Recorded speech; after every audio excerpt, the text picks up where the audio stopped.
नमस्कार, मैं हूं अवधेश रार और आप देख रहे हैं पाउंडर इंडिया टीवी। मीरा भाईंदर 145 अपक्ष विधायिका गीता जैन को लेकर स्थानीय भाजपा के जो नेता है वो हमेशा असमंजस में रहते हैं और उनका ये बार बार कहना होता है कि आखिर में ये अपक्ष विधायिका किस पार्टी के साथ में है, क्योंकि कभी वो शिवसेना की मीटिंग में दिखाई देती है तो कभी भारतीय जनता पार्टी की प्रदेश मीटिंग हो या फिर वरिष्ठ नेता आते हैं मेरे शहर में तब वो दिखाई देती हैं। तो कहीं न कहीं वो बार बार ये बात कहते हैं कि वो किस पार्टी में है।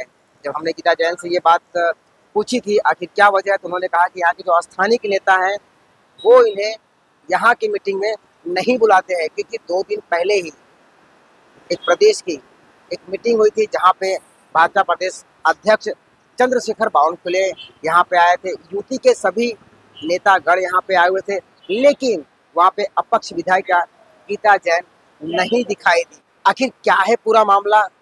आखिर गीता जैन को यहाँ इस मीरा भाईंदर शहर में जो स्थानीय नेता है जब मीटिंग होती क्यों नहीं बुलाते हैं? आइए बात करते हैं मीरा भाईंदर शहर के भाजपा जिला अध्यक्ष किशोर शर्मा। यहाँ की जो स्थानीय विधायिका गीता जैन है वो कौन से पक्ष में है? क्या भारतीय जनता पार्टी में उन्होंने अधिकृत रूप से प्रवेश लिया है? इस बारे में बताइए। देखिए, यहाँ के जो आमदार हैं गीता जैन जी, उनका क्या स्टैंड है उसके बारे में ज़्यादा अच्छे ढंग से वो खुद बता सकती हैं। लेकिन जब वो आमदार बनकर आई थी तो उन्होंने भारतीय जनता पार्टी को अपना समर्थन दिया था, ऐसा उन्होंने सबके जाहिर रूप से उन्होंने जाहिर किया था उसको। लेकिन उसके बाद से वो पार्टी मीटिंग के अलावा वो अलग अलग पार्टियों की मीटिंग में, शिवसेना की मीटिंग में भी वो जा रही थी। तो ये थोड़ा सा हमारे मन में सभी के संभ्रम था कि वो किस तरफ हैं।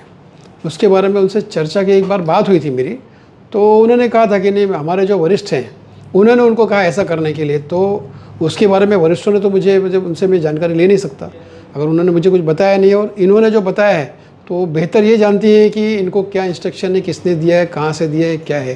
तो इसीलिए मेरे पास तक स्थिति अभी तक क्लियर नहीं है कि वो हमारे साथ में है या वहाँ पर है। इसके पहले कुछ महीनों पहले एक मीटिंग हुई थी, तो उस मीटिंग में बुलाया गया था उनको भी, और वहाँ पर उन्होंने कहा था कि भारतीय जनता पार्टी जो स्थानीय यहाँ की इकाई है वो उन्हें पूछती नहीं है, उनका सम्मान नहीं करती। तो वहाँ पर कुछ ऐसे बहसबाजी भी हुई थी। कब की बात है और क्या हुआ था, पूरा मामला बताइए। देखिए, बहसबाजी उन्होंने इसीलिए किया था कि आप मुझे बुलाया कीजिए, बुलाइए, ठीक है, हम आपको बुलाते हैं, लेकिन अगर आप अलग अलग कार्यक्रम में जाती हैं तो स्थिति स्पष्टता नहीं होती है। उनके कुछ कार्यकर्ता भी हमारे पास में नहीं है। कोई कार्यकर्ता तो उनके हमारे साथ में अगर चलिए वो नहीं है तो उनके कुछ कार्यकर्ता हमारे साथ में आने चाहिए, वो भी उनके कोई कार्यकर्ता भी हमारे साथ में नहीं उन्होंने जोड़ के रखे हैं। तो स्थिति अस्पष्ट ही है, इसीलिए मैंने उनको आमंत्रण नहीं दिया था, ऐसा मैं बता सकता हूँ यहाँ से। तो क्या ये कहा जा सकता है कि वो खुद उन्होंने संभ्रम फैला रखा है कि वो ना तो पूरी तरह से भाजपा में है, ना तो पूरी तरह से शिवसेना में है? मतलब मेरा भाईंदर शहरवासी आज भी संभ्रम में ही है। देखिए, ये तो मैंने कहा ना कि ये खुद बता सकती है कि वो कहाँ पर हैं, बिकॉज इनसे उससे बेहतर कोई जानता नहीं कि वो किस तरफ उनका झुकाव है, किस तरफ से करती है।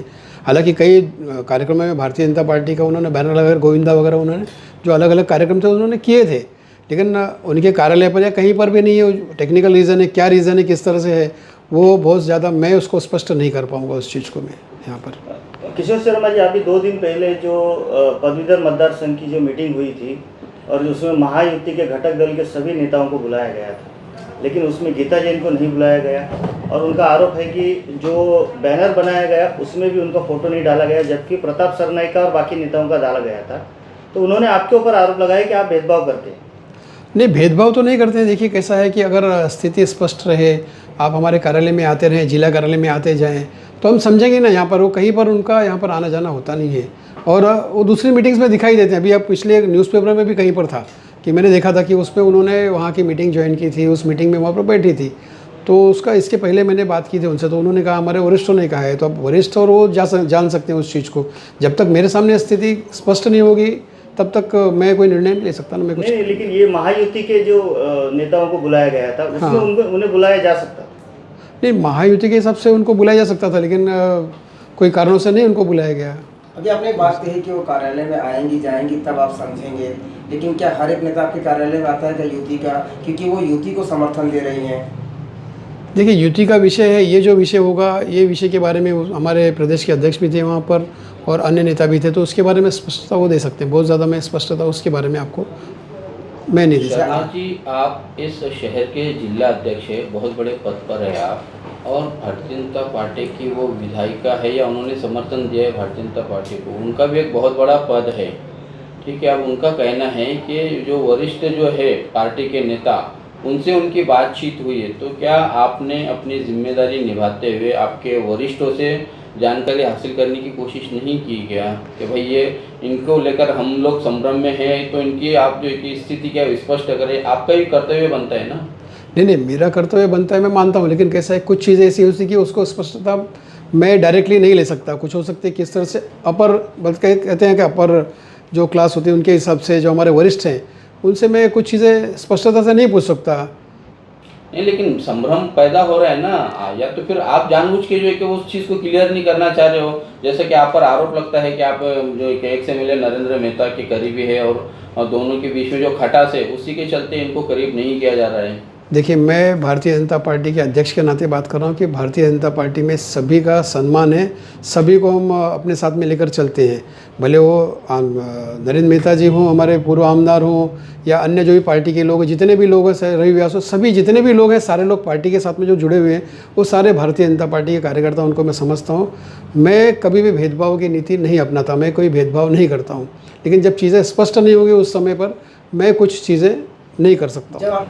देखिए, कुछ चीज़ें होती है जो बहुत सारी चीज़ें बताई नहीं जा सकती, कहीं जा नहीं सकती, इस तरह की चीज़ें, तो इसीलिए मैं उस पर ज़्यादा चर्चा नहीं करना चाहता। तो ये क्या माना जाए कि विधायिका गीता जैन को भारतीय जनता पार्टी मन से स्वीकार नहीं कर पा रही?